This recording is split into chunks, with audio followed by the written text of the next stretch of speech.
The day I died was the best day of my life. And I know that sounds crazy, but when you've been paying $3,500 a month in alimony for 23 years to a woman who secretly remarried 15 years ago and has been committing fraud while living in a 4-bedroom house with her new husband on my dime, you start to think that death might actually be a reasonable solution to your problems. Before we continue, please subscribe to the channel and let us know where you're listening in the comments. My name is Thomas Mitchell, but for the last 3 years I've been going by Robert James Davidson, and I'm 71 years old living a new life in Costa Rica, while my ex-wife Catherine probably still checks her mailbox every month wondering where her blood money went, and why the checks stopped coming after I supposedly drowned in a boating accident off the coast of Maine. Let me take you back to the beginning, because this story starts 45 years ago when I was a young, ambitious man of 26, working as a junior accountant at a firm in Boston, making decent money but nothing spectacular. And I met Catherine at a friend's wedding where she was a bridesmaid, and I was instantly captivated by her beauty and charm. Catherine was 24 then, with long auburn hair and green eyes that seemed to see right through you. And she had this way of laughing that made you feel like you were the most interesting person in the world, which I later learned was a carefully practiced skill she had perfected over years of manipulation. We dated for 2 years and got married in a beautiful ceremony at her family's estate in Connecticut with 200 guests, and her father Charles Worthington, the third, giving a toast about how he was gaining a son, not losing a daughter, which turned out to be prophetic, because I would be paying for that family connection for the rest of my natural life. The first 10 years of our marriage were actually good, or at least I thought they were, as I worked my way up from junior accountant to senior partner at my firm,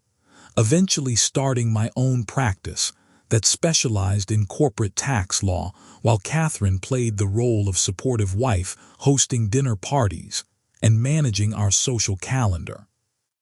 We had 2 children together, David and Sarah, who are now in their 40s and have their own families, and I thought we had built a solid life together in our colonial house in Wellesley with the white picket fence and the 2-car garage and all the trappings of American success. But Catherine had always been high maintenance, requiring constant attention and expensive gifts to keep her happy, and she had this way of making me feel guilty if I didn't provide everything she wanted, from designer clothes to jewelry to trips to Europe, always comparing our lifestyle to her friends and finding us lacking. She never worked a day in our entire marriage, claiming that her job was to take care of the house and children. But we had a housekeeper and a nanny, so mostly her job seemed to consist of spending money at Neiman Marcus and having lunch with other bored housewives who spent their time planning charity galas and gossiping about whose husband was having an affair. The marriage started falling apart around year 15, when I discovered that Catherine had been having an affair with her personal trainer Brad, who was 15 years younger than her and built like a Greek god. And when I confronted her about it, she didn't even deny it, just said that I had been neglecting her emotionally and physically, which was apparently justification for cheating. We tried counseling for about 6 months, but Catherine spent every session listing my failures as a husband, while the therapist nodded sympathetically and suggested I needed to be more present and attentive, never once addressing the fact that Catherine had violated our marriage vows and destroyed our trust. The divorce proceedings began in year 17 of our marriage, and that's when I learned that the sweet woman I had married had transformed into a financial vampire determined to suck every penny from my veins for the rest of my life, using the Massachusetts legal system as her weapon of choice. Her lawyer Diane Rosenberg was known as the destroyer of men, and she painted me as a workaholic who had emotionally abandoned his wife, forcing poor Catherine to seek comfort elsewhere, while I had selfishly built my career on the back of her sacrifices as a devoted mother and homemaker. The fact that Catherine had barely spent any time with our children, who were primarily raised by our nanny Maria, and that her idea of homemaking was telling the housekeeper what to do, was apparently irrelevant to the narrative they were constructing in court. The judge, a woman named Margaret Thornton, who had gone through her own bitter divorce years earlier, was completely sympathetic to Catherine, and seemed to view me as just another selfish man who needed to pay for the crime of being successful, while married, which is apparently worse than actual infidelity in the eyes of Massachusetts family court. The initial divorce settlement was devastating, with Catherine getting the house worth $800,000, half of my business, valued at $2 million, and alimony of $3,500 per month for life, unless she remarried, which her lawyer made sure to emphasize would never happen because Catherine had been too traumatized by our failed marriage to ever trust another man again. I also had to pay child support of $2,000 per month until the kids turned 18, plus college tuition and expenses, which ended up being another $400,000 over the years for private schools and Ivy League educations that I was happy to provide, because I loved my children even if their mother had turned into a monster. The real kick in the teeth came when I had to sell my business to pay for the settlement, and found myself at 43 years old starting over from scratch, while Catherine lived in our former house with her personal trainer Brad, who had mysteriously moved in as a roommate to help with expenses according to the story. She told anyone who would listen. I knew they were together, but proving cohabitation in Massachusetts is nearly impossible unless you can show they're sharing finances or presenting themselves as a couple publicly, which Catherine was too smart to do, having been well coached by her lawyer on how to maintain the fiction of being a poor, abandoned woman. For the next 5 years, I rebuilt my career, starting a new accounting practice and working 18-hour days to establish myself again, while writing that $3,500 check every month that went directly into Catherine's bank account, where she used it to fund her lifestyle with Brad, who was now her permanent house guest and personal trainer. The checks were like clockwork, never late, never short, because missing an alimony payment in Massachusetts can result in jail time and asset seizure, and Catherine's lawyer made sure to remind me of this whenever I had to interact with them about anything related to the children or the ongoing financial obligations. Then 8 years after the divorce, I hired a private investigator named Marcus Chen, because I had heard through mutual friends that Catherine might have gotten married to Brad in a secret ceremony somewhere, and if I could prove it, the alimony would stop immediately according to the terms of our divorce decree. Marcus spent 6 months investigating and discovered that Catherine and Brad had indeed gotten married in a small ceremony in the Bahamas 7 years earlier, just 1 year after our divorce was finalized, which meant she had been fraudulently collecting alimony for 7 years, while legally married to another man. But here's where it gets complicated, because Catherine had never filed the marriage certificate in Massachusetts and had used her maiden name Worthington on the marriage documents in the Bahamas, making it extremely difficult to prove in court that the Catherine Worthington who married Brad Johnson in Nassau was the same Catherine Mitchell who was collecting alimony from me. Marcus found witnesses to the ceremony, including a photographer who still had the pictures and a minister who remembered them. But when I brought this evidence to court, Catherine's lawyer argued that it was circumstantial and that someone who looked like Catherine had gotten married, not Catherine herself, which was absurd, but somehow the judge allowed it. The legal battle to prove her remarriage took 3 years and cost me over $200,000 in legal fees and investigator costs, and in the end, the judge ruled that While there was suspicious evidence, there wasn't conclusive proof that Catherine had remarried, and the alimony would continue, which felt like getting stabbed in the heart with a rusty knife. Catherine actually smirked at me when the verdict was read,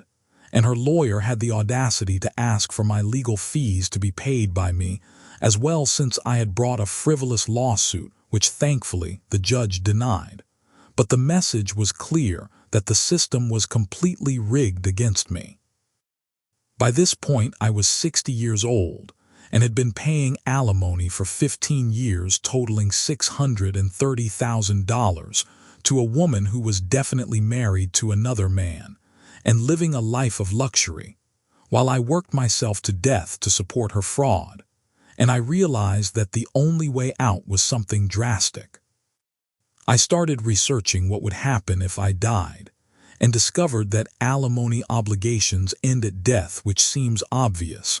but I had never really thought about it before because I wasn't planning on dying anytime soon. But the more I thought about it, the more it seemed like the only solution to my problem. Now I want to be clear that I never considered actual suicide because I have children and grandchildren who I love and would never abandon, but the idea of Thomas Mitchell dying, while I continued living under a different identity, started to take shape in my mind as a real possibility. I spent 2 years planning everything in meticulous detail, using my accounting knowledge to slowly move assets offshore to banks in countries that don't cooperate with U.S. authorities, and establishing a new identity through a series of legal, but obscure methods that I had learned about through my international tax work. The key was making it believable and untraceable, so I started by taking up sailing as a hobby, something I had always wanted to do anyway. And I made sure everyone knew about it, posting pictures on Facebook and talking about my solo sailing trips up and down the East Coast, establishing a pattern of risky behavior for a man my age.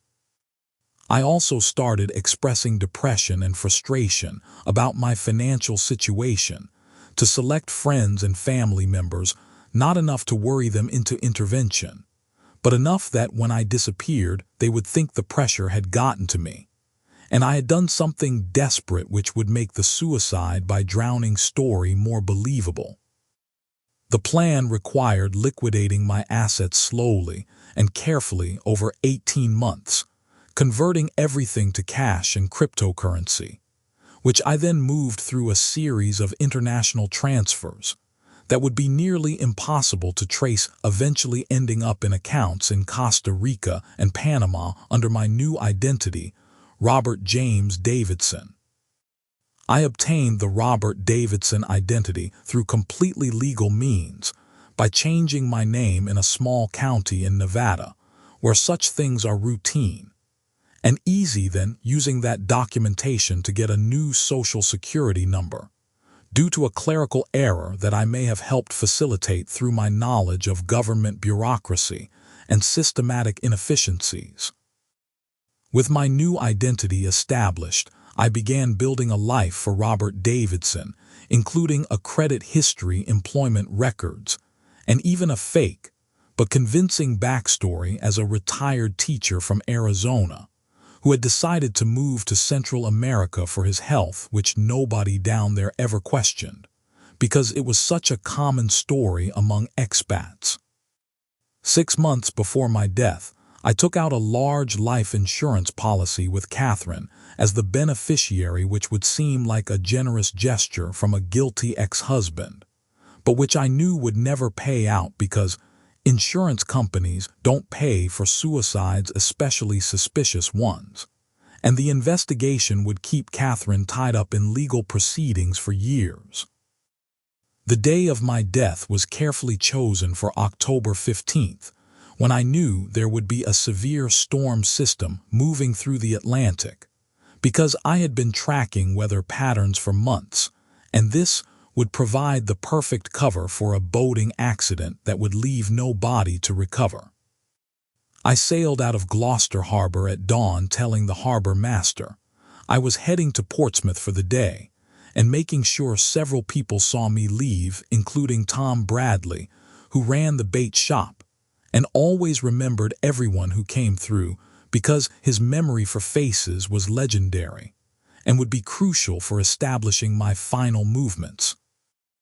Once I was far enough offshore, I activated the emergency beacon on my boat, then disabled it after 30 seconds, just enough to register a distress signal, but not enough for rescue crews to pinpoint my location. Then I inflated the emergency life raft and set it adrift with some personal items, including my wallet and watch, to make it look like I had tried to abandon ship. The boat was rigged to take on water slowly through a series of small holes I had drilled below the waterline that would make it sink within hours, but would be impossible to detect if the wreck was ever found because the ocean would destroy any evidence of tampering, and the assumption would be that the hull had been compromised by the storm. I had a second smaller boat waiting for me anchored in a cove 20 miles away, registered under Robert Davidson's name, which I reached using a military-grade inflatable kayak that I had hidden on my main boat, and which I later burned to destroy any evidence of my escape from the supposed accident site. From there, I made my way to Boston, where Robert Davidson had a flight booked to Mexico City, and then connections to Costa Rica, where I had already established a residence and a new life, complete with a small house in the mountains near San Jose and a bank account with enough money to live comfortably for the rest of my life. The aftermath of my death was exactly what I had predicted, with the Coast Guard searching for 3 days before calling off the rescue mission and declaring me presumed dead after they found the life raft and personal effects, but no body, which was attributed to the severe weather conditions and the temperature of the water, which would have caused hypothermia within minutes. Catherine's reaction was fascinating to watch from afar through social media and news reports, because she initially played the grieving ex-wife card, claiming we had remained close despite our divorce, which was a complete lie, but then quickly pivoted to anger when she realized the alimony checks would stop coming and the life insurance wouldn't pay out. She hired lawyers to investigate my death, claiming it was suspicious and demanding a more thorough investigation. But the Coast Guard and local police found no evidence of foul play and officially closed the case, ruling it an accidental drowning during a storm, which is exactly what I had planned for them to conclude. The beautiful part was that Catherine couldn't admit why she was so desperate to prove I was still alive without revealing that she had been fraudulently collecting alimony while married to Brad, so she had to be careful about how hard she pushed the investigation, which limited her options significantly. Within 6 months of my death, Catherine and Brad's lifestyle began to crumble because they had been living entirely on my alimony payments plus Brad's minimal income as a personal trainer, and they had no savings, having spent everything as fast as it came in on Car's vacations and maintaining their facade of wealth. They had to sell the house and move into a condo, and Brad started working more hours at the gym, while Catherine, for the first time in her life, had to get an actual job working as a receptionist at a real estate office, which must have been humiliating for someone who had spent decades looking down on people who worked for a living. The investigation into insurance fraud continued for 2 years, with the insurance company doing their due diligence, but eventually they had to close the case without paying out because, while they suspected something was wrong, they couldn't prove it, and Catherine got nothing except legal bills from the lawyers she had hired to try to force the payout. Meanwhile, I was living my best life in Costa Rica, as Robert Davidson, learning Spanish, taking up painting and dating a wonderful woman named Maria who had no idea about my past and loved me for who I was, not what I could provide for her financially, which was a refreshing change from my experience with Catherine. I even started a small business, helping other expats navigate the Costa Rican bureaucracy and tax system, using my accounting expertise, but being careful never to leave a paper trail that could connect Robert Davidson to Thomas Mitchell, who was officially dead and buried in an empty grave in Massachusetts. 3 years after my death, the truth about Catherine's marriage to Brad finally came out, but not through any investigation into my disappearance, but because Brad filed for divorce from Catherine, and in the proceedings admitted they had been married for 15 years, which meant Catherine had defrauded me out of over $500,000 in alimony payments. The Massachusetts Attorney General's office opened a criminal investigation into Catherine for fraud, and she was eventually charged with multiple felonies including theft by deception and perjury for lying under oath about her marital status during our original alimony hearings all those years ago, when she claimed she would never remarry. The trial was a sensation in local media, with Catherine trying to claim that she and Brad had only had a spiritual marriage, not a legal one. But the marriage certificate from the Bahamas was eventually authenticated, and she was found guilty on all charges, receiving a sentence of 5 years in prison, though she only served 18 months before being released on good behavior. The real justice came when the court ordered her to pay restitution for all the fraudulent alimony payments she had received, which she couldn't do, because she had spent it all, so they garnished her wages and put liens on any property she might acquire in the future, essentially making her a financial slave for the rest of her life, which seemed poetically appropriate. My children David and Sarah were devastated by my death, initially, but I had left them letters to be delivered 5 years after my passing explaining everything, and asking for their forgiveness for the deception while assuring them that I loved them, and had only done what I did to escape an unjust situation that the legal system refused to correct.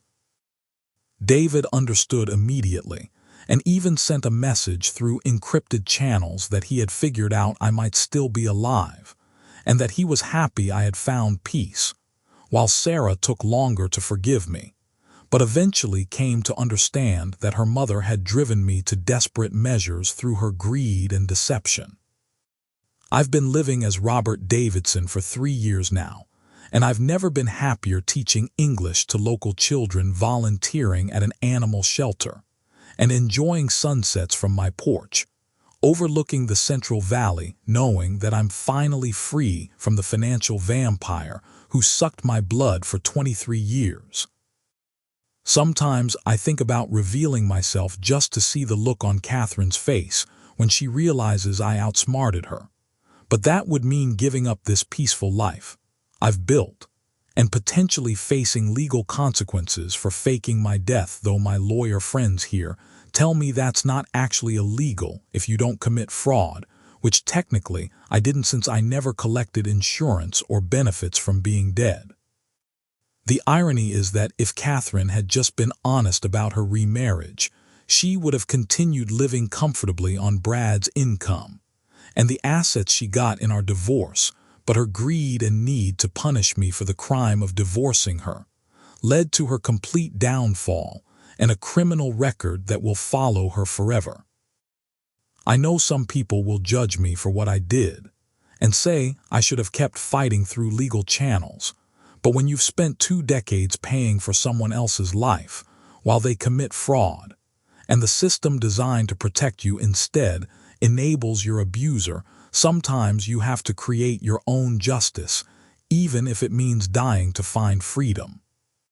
My story is a warning to all the men out there trapped in similar situations that the family court system is broken beyond repair,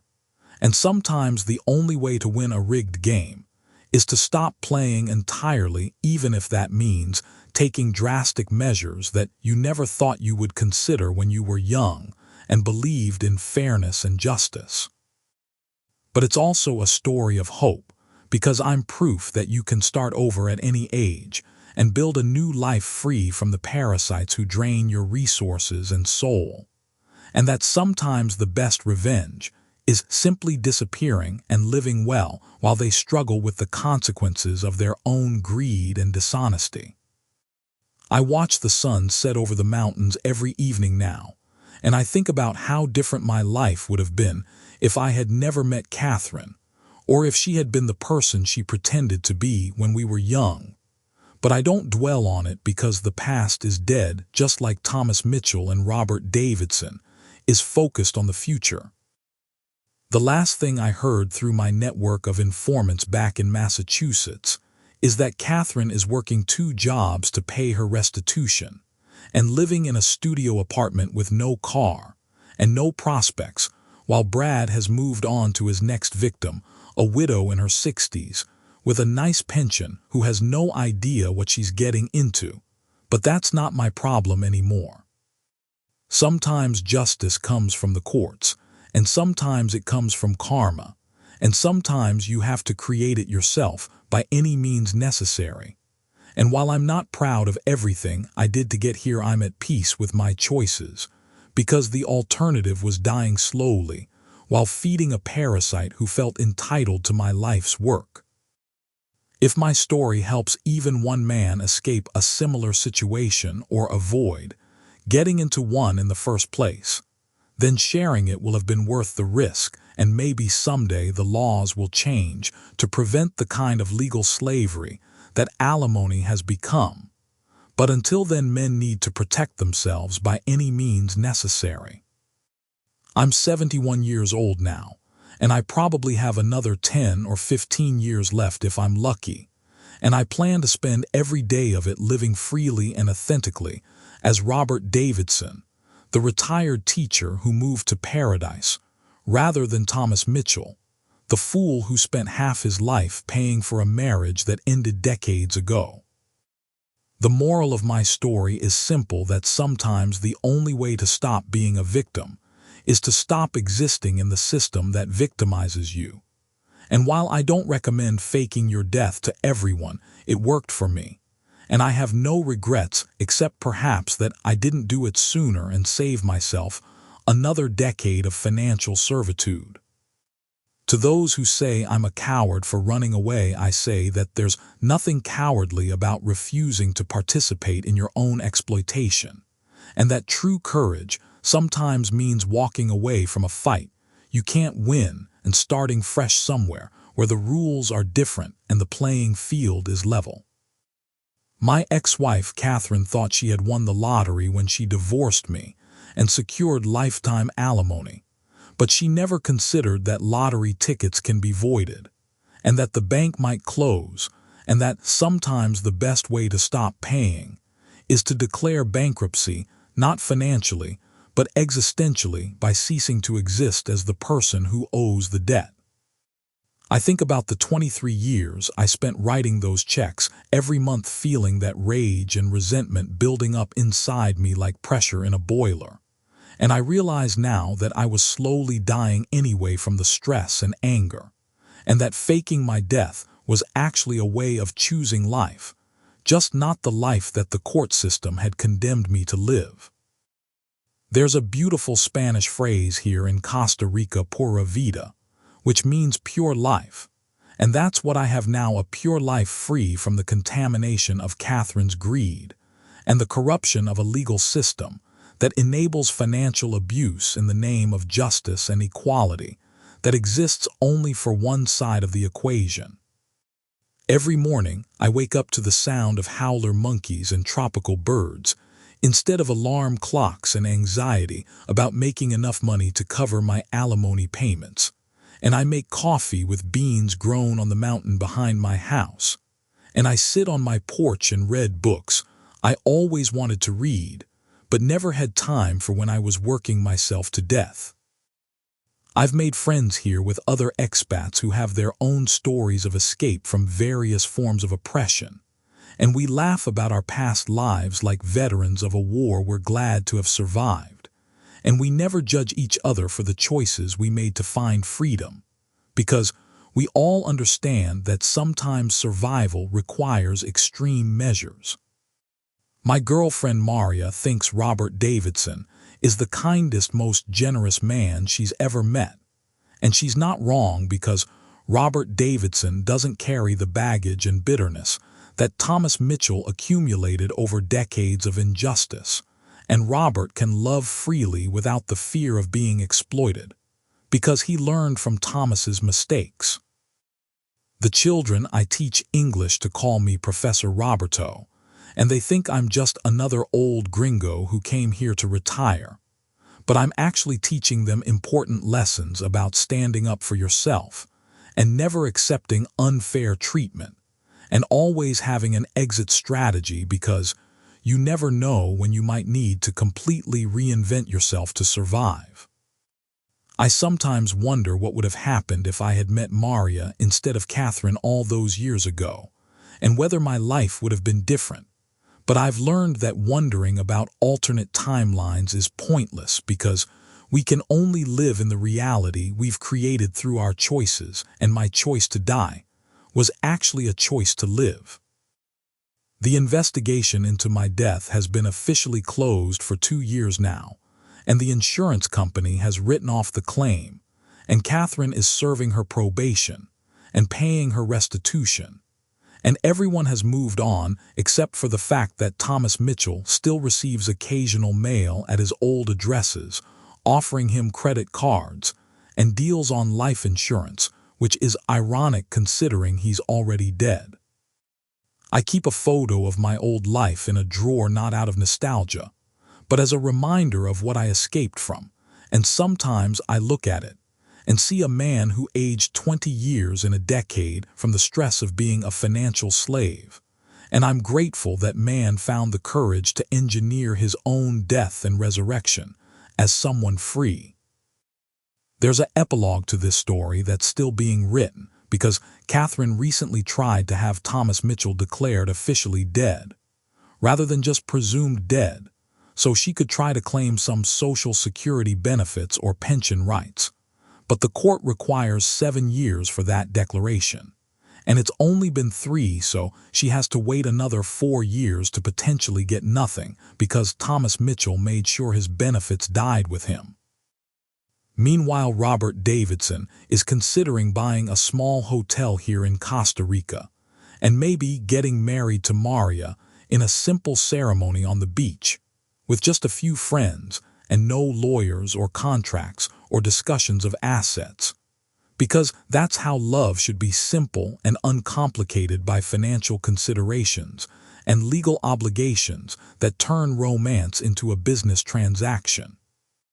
If you're reading this and you're trapped in a similar situation, paying endless alimony to someone who has moved on with their life, while you're stuck in the past, I want you to know that there are always options, even if they seem extreme, and that sometimes the most radical choice is the most rational when you're dealing with an irrational system that profits from your suffering. I don't advocate for everyone to fake their death, obviously, but I do advocate for everyone to value their freedom and sanity over their obligations to a system that doesn't value them, and to remember that you always have the power to walk away, even if walking away means leaving everything behind and starting over as someone new. The sun is setting now over the mountains of Costa Rica, and Robert Davidson is having a glass of wine with Maria, while somewhere in Massachusetts, Catherine Mitchell is probably getting ready for her night shift at her second job, still angry about the unfairness of having to pay back money she stole, while Thomas Mitchell rests peacefully in his empty grave, having found the ultimate loophole in a system designed to trap him forever. If you like this story, please like this video, subscribe to the channel, and share your impressions of this story in the comments. To listen to the next story, click on the box on the left.